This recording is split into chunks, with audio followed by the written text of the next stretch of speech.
সারা বাড়িতে পিঠার মিষ্টি গন্ধে মোমো করতেছে। আমি উঠান থেকে এক পা দুপা করে আগায় গেলাম রান্নাঘরের দিকে, যাই দেখি আমার শাশুড়ি মা আর আমার মেজো আপু মিলে পিঠার আয়োজন করতেছে। এই দৃশ্যগুলো দেখতে এত ভালো লাগে। একদম খাঁটি গরুর দুধ দিয়ে ডোরা তৈরি করছে, আর গাছ থেকে পাড়া এখনই নারিকেল আনছে যেন একদম টেস্টি হয়।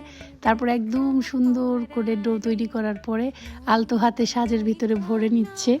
এটা হয়েছে ভাপা পিঠার মানে 1 নাম্বার সাজ। তারপরে দিবে হয়েছে চুলার ভিতরে যেটা, ওইটা হয়েছে 2 নাম্বার সাজ। এখানে 2টা সাজ ইউজ করা হয়। এই দেখো কত সুন্দর করে আলতো হাতে আমার শাশুড়ি মা দিয়ে দিচ্ছে আর গরম গরম তুলছে। মিঠাইটা এত ভালো ছিল, মিঠাইটা আমি যশোর থেকে অর্ডার করে এনেছি, একদমই ফ্রেশ ছিল মাশাআল্লাহ। ভাপা পিঠা শীতের ফেমাস পিঠা, এমন কেউ নাই যে এটা তার পছন্দ না। আলহামদুলিল্লাহ আমাদের সবার অনেক পছন্দ।